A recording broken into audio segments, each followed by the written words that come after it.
안녕하세요. 저희 연구실은 고려대학교 KU키스트 융합대학원 용합에너지공학과의 멀티스케일 에너지 매트리얼스 랩이라고 합니다.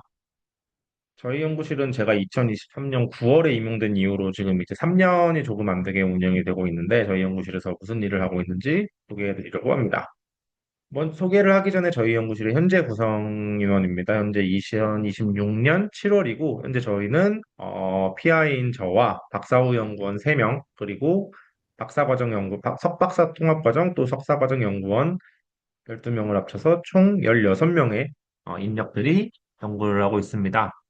이렇게 많은 인력들이 무슨 연구를 하고 있냐? 이렇게 조금 설명을 드리고 싶은데요. 저희 연구실에서 관심을 가지고 있는 것들은 사실 이제 실험실에서는 이제 비커나 뭐 H셀이라고도 하고 여러 가지 실험 초자들이 있는데 이런 실험 초자들에서 어떤 실험을 구현하는 그리고 그 방법론을 증명하는 연구들을 많이 하는데 실제로 이러한 실험실에서 구현된 반응들이 산업적으로 적용되기까지는 굉장히 많은 과정들을 거쳐야 됩니다.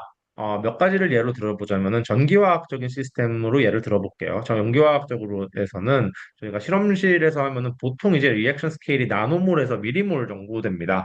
이때 단계에서는 저희가 이제 주안점을 두고 있는 것들이 결국에는 어떠한 소재, 신소재를 개발해서 특정한 반응을 더 잘 가게 할 것인가, 또 그리고 그럴 때의 메커니즘은 무엇인가가 무엇인지, 그러니까 디스커버리 챌린지에 대해서 연구를 많이 하게 되는데 이거 여기서 발견된 소재들이 사실은 이제 인더스트리얼 스케일한 리액션에서 적용이 되기 위해서는 몰 단위 그리고 수십 몰 단위의 이런 그러니까 리액션 스케일이 최소 100배에서 1000배 이상 되는 그런 반응 스케일로 키워야 됩니다. 이런 단계에서는 반응을 아예 새로 개발하는 건 아니지만 작았던 반응 스케일을 크게 확장하는 데 있어서 새로운 연력학적 그리고 동력학적 한계가 생기기도 하고 그리고 우리가 만약에 이거를 산업화 시켜서 뭔가 생산을 한다고 한다면은 실험실에서는 고려할 필요 없었던 프로덕트의 퀄리티도 확인을 해봐야 되고 그리고 이것이 실제로 경제적으로 확장이 가능한 시스템이 맞는지도 고려해야 될지 그냥 확인해 볼 필요가 있는 부분이 굉장히 많습니다. 저희 연구실은 이런 것들을 전반적으로 다 관심을 가지고 연구를 하고 있는데요. 그래서 첫 번째 파트는 실험실에서 만드는 소재 디자인부터 시작을 합니다. 자연계에는 사실 굉장히 활성이 높은 촉매들이 굉장히 많아요. 우리가 이제 효소라고 알고 있는 것들인데, 실제로 여태까지 만들어진 굉장히 많은 촉매들이 이런 효소의 활성점, 액티브 사이트라고 하는데, 여기 액티브 사이트 구조가 어떻게 되는지를 연구하고, 이를 모방해서 되는 경우가 굉장히 많습니다. 그래서 가장 기초적인 단계는 우선 어떤 반응에 활성이 있는 신소재를 찾아내는 것입니다. 그래서 저희 연구실에서 여태까지 해왔던 연구를 몇 가지만 소개를 해드리려고 하는데요. 우리 몸속에 있는 헤모글로빈에서는 이렇게 산소를 헤모글로빈이 이렇게 붙여가지고 온몸 구석구석 연결하는 역할을 합니다. 이렇게 할 수 있는 이유가 이 헤모글로빈에 있는 이런 아이언 포르피린 구조가 산소를 굉장히 잘 흡착을 하고, 근데 또 너무 세게 흡착을 하는 건 아니라서 필요한 곳에 가서는 이걸 다시 떼내주는 효과가 있기 때문인데요. 저희 연구실에서는 이러한 아이언 포르피린을 그래핀 위에다가 이렇게 만들고 아이언은 아니고 이건 코발트로 만들었습니다. 그 주변에 있는 산소 활성기 펑셔널 그룹을 조절함에 따라서 코발트의 전자 구조를 조정해가지고 이 산소의 반응, 리액션 인터미디에이트와의 그 결합 세기를 되게 프레사이스하게 조절할 수가 있었고 이걸 굉장히 잘 조절하게 되면은 과산화수소 생산에 굉장히 효과적인 촉매를 만들 수 있다라는 이런 논문을 2020년에 보고한 바가 있었습니다. 이게 사실 굉장히 재미있었던 거는 기존까지는 사실 이제 원자 단위에서 활성을 조절하기가 어려웠는데 저희는 이렇게 원자 단위에서도 활성을 조절해서 실제로 헤모글로빈이 작동하는 바와 같이 산소와의 그런 결합 바인딩을 굉장히 프레사이스하게 조절함을 통해서 기존에 알려진 것처럼 물이 생성되는 게 아니라 과산화수소만 선별적으로 생성할 수 있다는 걸 증명하였었습니다. 다른 연구로는 촉매에 비해서 효소들은 플라티늄이나 팔라듐, 이리듐과 같은 귀금속을 사용하지 않고도 수소 생산이나 이런 것들을 굉장히 원활하게 하는 효소들이 있습니다. 하지만 우리가 현실 세계에서 사용하는 수소를 가장 잘 발생하는 촉매들은 여기서도 보이듯이 팔라듐, 플라티늄, 이리듐과 같은 귀금속 촉매인데요.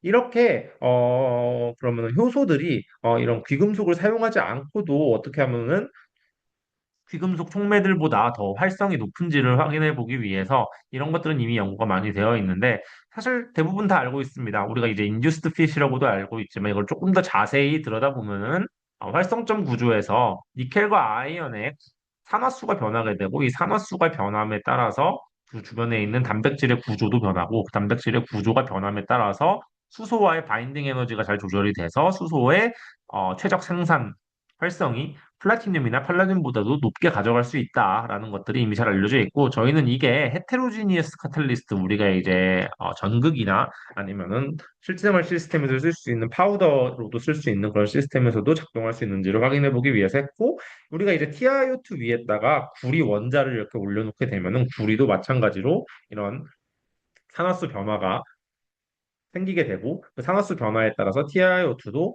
격자 구조가 영향을 받는다는 사실을 그래서 효소와 비슷한 활성을 띈다는 활성이 아니라 효소와 비슷한 메커니즘을 공유할 수 있다는 사실을 발견해서 2019년에 했던 바가 있습니다. 지금까지는 우리가 이제 효소적인 특성에서 활성점의 특성에서 어떻게 하면은 새로운 신소재를 디자인할 수 있는지에 대해서 이제 말씀을 드렸는데요. 사실 이렇게 만들어진 신소재가 우리가 실험실 아까도 드렸던 실험실 스케일에서의 반응에서는 잘 워킹을 할 수 있어도 이게 실제로 산업적인 스케일에서의 반응기에서 작용하는 건 전혀 다른 문제입니다. 결국에는 인트린직 카탈리틱 액티비티, 액티브 사이트 디자인을 넘어서서 결국에는 프랙티컬 일렉트로 카탈리시스, 포토 카탈리시스로 넘어가기 위해서는 액티브 사이트 디자인뿐만이 아니라 일렉트로 케미컬 시스템, 포토 케미컬 시스템 디자인을 새로 해야 되는데 이 부분에 대해서도 조금 소개를 해드리도록 하겠습니다. 앞서서 이제 우리가 과산화수소 생산에서 굉장히 레코드 하이인 논문을 2020년에 네이처 메테리얼을 발표했다고 했는데 여기서 촉매를 조금 더 수정을 하고 이 촉매가 잘 작동할 수 있는 일렉트로케미컬 디바이스를 새로 수정을 해가지고 이번에는 우리가 5%가 넘는 굉장히 하일리 컨센트레이트 농축된 과산화수소를 실제로 산업적인 생산이 가능할 정도의 그 전류 밀도에서 생산을 한다는 걸 최초로 이렇게 보고를 해서 2023년에 네이처 카탈리시스에 보고했던 바가 있고요. 또 이거는 이제 과산화수 생산은 아니지만 CO2 리덕션 관점에서 하나의 문제점이 있는데 CO2 리덕션을 할 때 우리는 농축된 CO2를 사용해야 됩니다. 근데 이제 농축된 CO2를 사용했을 때 문제는 CO2가 거기 용액에 존재하는 수산화 OH- 기하고 만나게 되면 카보네이트로 이렇게 일렉트롤라이트에 남게 돼서 카보네이트 리제너레이션이라는 문제를 이야기하게 되는데 저희는 그건 과정이 필요 없이 카보네이트 자체를 리액턴트로 이용해서 얘를 리덕션하는 방향을 통해서 다일루트 CO2 캡처를 통해서 컨버전이 동시에 일어나는 시스템을 개발해서 이렇게 줄에 보고했던 바도 있습니다.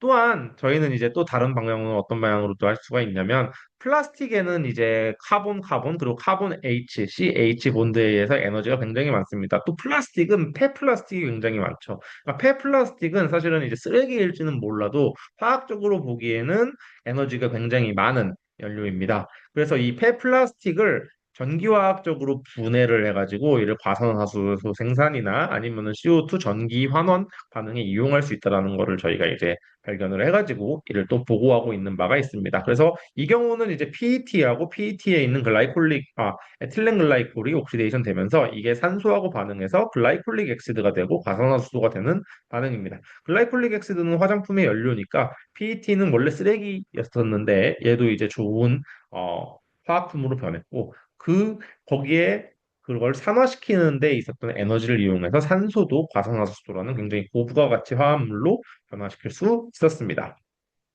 이거 말고도 저희는 이제 수전에 그리고 연료전지에 관해서도 소재 및 소자까지 디자인하고 이를 특정하는 연구를 진행을 하고 있고요.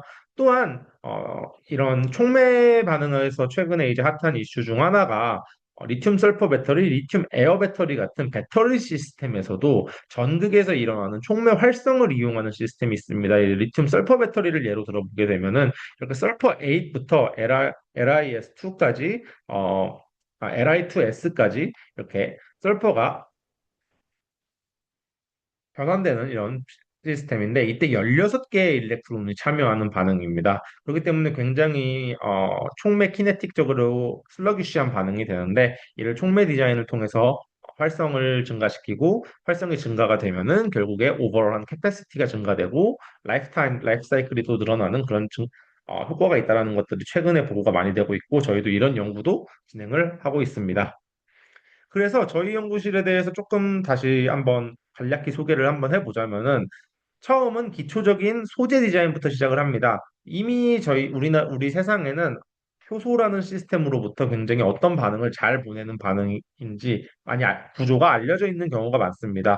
여기서 차용을 하거나 아니면 새로운 시스템 새로운 액티브 사이트 활성점 개발 방법을 기용해가지고 한 반응에 있어서 굉장히 활성이 높은 액티브 사이트를 찾아서 신소재를 개발해냅니다. 그리고 이 신소재를 개발해낸 거를 가지고 실제 스케일의 그런 일렉트로케미컬 디바이스, 포토케미컬 디바이스에 적용을 합니다.